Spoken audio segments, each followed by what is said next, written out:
Good morning, friends. I hope you're having a great day out there in your gardens. Well, today we're going to be embarking on a brand new cut flower venture together. I'm going to be starting something I'm calling Flower Fridays. In other words, I'm going to be selling flowers at my husband's work on Fridays directly to the consumer, right there where my husband can either take payment or we can take Venmo like we do at the flower stand. And my main goal with Flower Fridays is to hopefully convert some of these Friday flower customers into CSA customers, because I think what I would like to do is sell all of my bulbs this year via a spring CSA. I was looking at my bulb order and I think I can do 4 different shares: an early daffodil share, a fancy daffodil share, which will be a little bit late, an Easter share, and then a double tulip and fringed tulip share. So I just want to give this a try for 2026. We'll see how it works out. I still plan to open the flower stand periodically throughout the year, most likely for Easter and Mother's Day, but I do need to make sure that when Better Homes and Gardens comes in June, that the raised bed garden looks fantastic.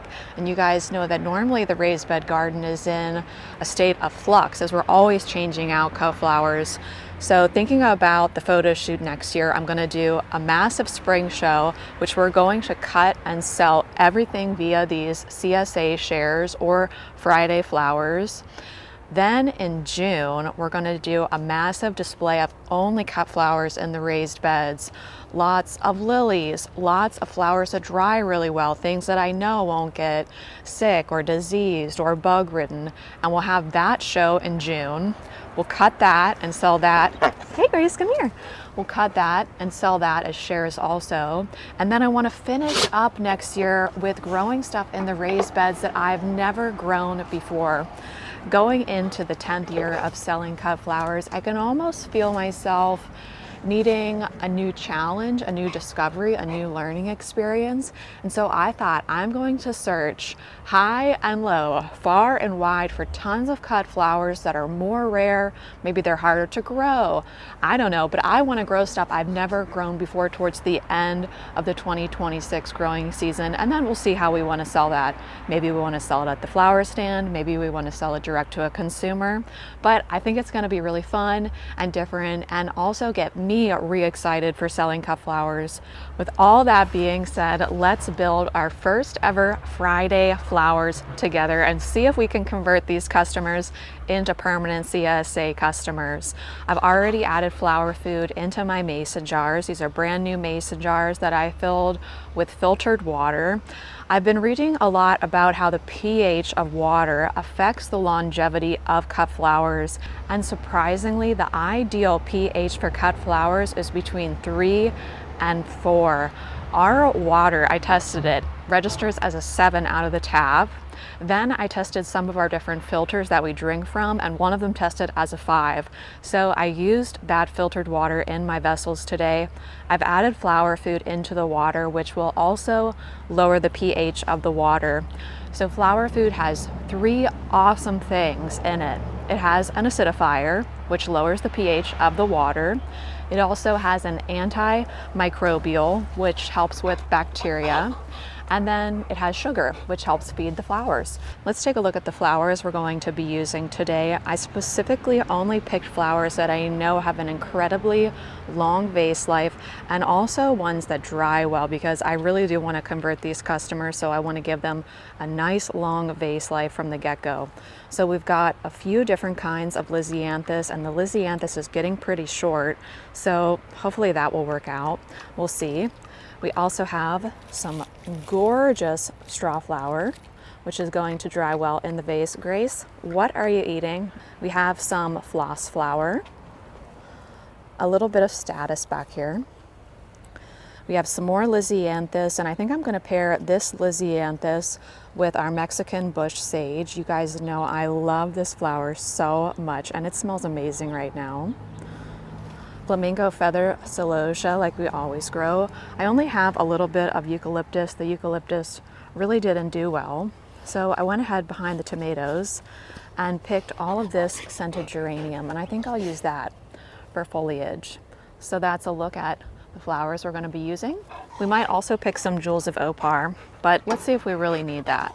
Now normally at the flower stand I do all the same bouquet, but I think for this delivery I'm going to do a variety of different designs because some people might want just pink flowers, just purple, a mix, darker flowers. So we'll do a little bit of everything today, and then I'll try to ask my husband, if he doesn't mind too much, to try and see what people gravitate towards first.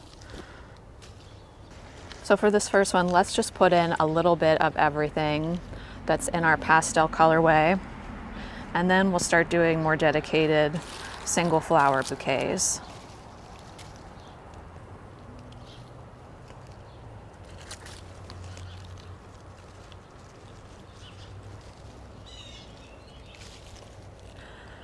There's our first bouquet. I love these colors.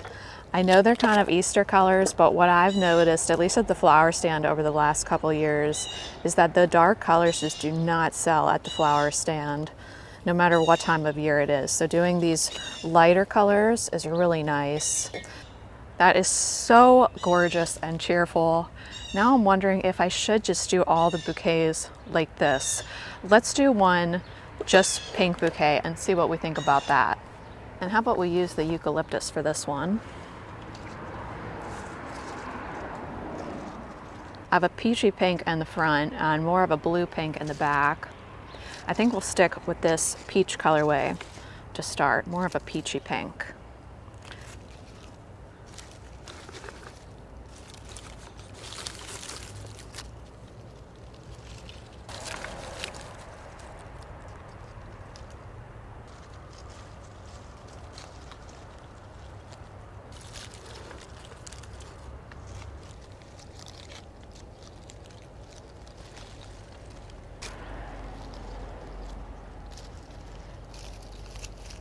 Let's finish this off with one more stem of eucalyptus. What do you guys think so far? Peach and green or mixed? I don't know. Let's do an all purple now. So let's use the status in this one.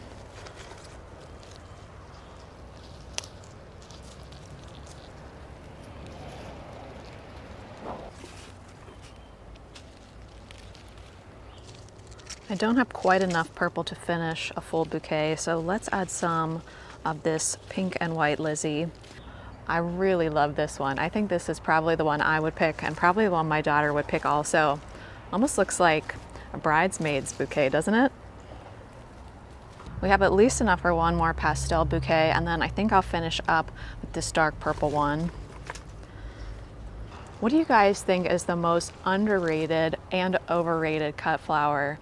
I think one of the most underrated cut flowers is floss flower, just because it's so incredibly easy to grow. It lasts forever, it dries nicely, and the amazing purplish blue color you get from floss flower, I mean, you just can't get that anywhere else. And maybe it's underrated because I do see it sold as a bedding annual a lot, but this taller variety that we can grow from seed for cutting, just phenomenal. You know what? I think I like this one the best now. Oh, this is going to be a hard decision. Normally at the flower stand, I build front-facing bouquets, but for these ones, we're going to need to do a proper spiral where the bouquet looks good from all different sides. All right, this is my new favorite. I just love the combination of the Lisianthus, the scented geranium, just a few stems of straw flower, and then the floss flower really just makes the whole thing pop and come alive. Oh, I just adore it. And you know what? Even though these are individually different, they still read as one cohesive set, so I'm really happy with that. What do you guys think? Oh, so gorgeous.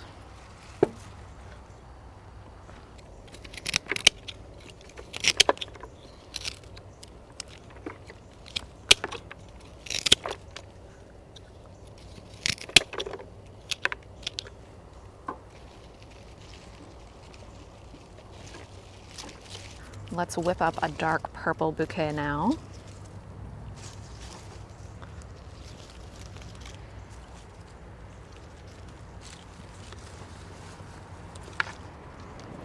heart is not really in this one. I almost wonder if I should just keep this one and only send the pastel ones. I really want to make a good first impression over there. And it might be odd to have one that doesn't match all the others. I'm not really sure what to do about this one. I like it, it looks beautiful, it smells amazing. It's the best smelling bouquet by far. But since we have 4 that coordinate really well and 1 that looks completely different, I'm not sure if I should send all 5 with my husband or just these 4 in the mason jars. I think I'm gonna ask him, see what he thinks, see how many he can fit in his truck without a struggle, and we'll go from there. I don't know, what would you do? Does anyone prefer this purple bouquet over these? If the vast majority of people prefer this, please let me know, because then I probably should send it. It's too bad we can't talk back and forth to each other before I make some of these decisions. Here's a look at all 5 bouquets. We used everything that I had cut, and I don't think that we needed the Jewels of Opar. I think we were okay without it. This is the first one that we did together, where we did lots of different mixed pastels. Here's the purple and pink one that we said looked like a bridal bouquet, or a bridesmaid's bouquet rather. This one was my personal favorite, where we left out the celosia and we just used the straw flower, the floss flower, the lisianthus, and the scented geranium. I think this is the second one that we did together. This is primarily peachy pinks, green lisianthus, some straw flower, and the eucalyptus. And then here's the bouquet in question with different purple lisianthus, status, eucalyptus, and some straw flower. Still unsure on that one. I don't know. Sometimes it's so hard to know what other people are going to like. But now I need to get all of these in boxes and stick them in the truck.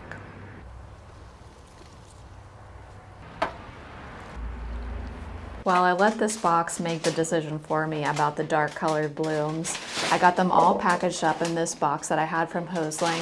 And now, Grace is doing her part.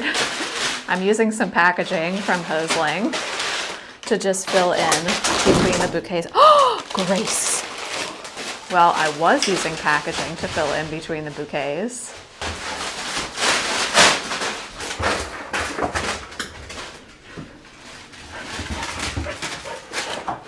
Double Trouble. Grace Double Trouble. That's your middle name. I love you though. I love you. Well, maybe I'll have to use some plastic bags instead of paper to fill in around these vases. But in terms of transporting flowers, I hope you can hear me. I do find that this size box works really well for mason.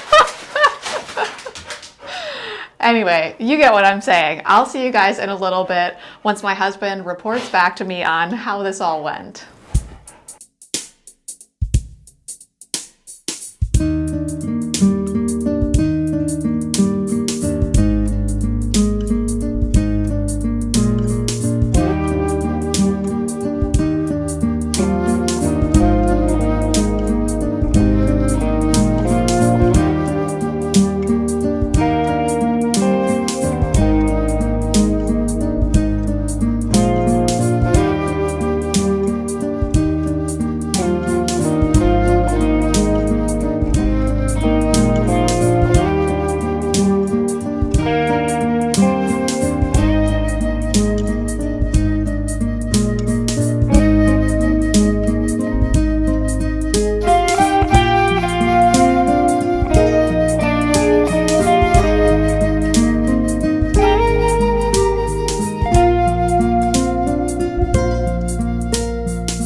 Here comes Grace. Can you see her laser eyes? Well, friends, it's about 7:30 now. My husband just let me know that so far we've sold 3 bouquets. I think that's really great for our first time doing Friday flowers, and he's gonna be at work for at least 3 more hours. So who knows, maybe we'll even sell them all. I wanna thank you so much for watching this video. My family and I really appreciate your support, and Gracie appreciates you too. God bless you. Bye, friends.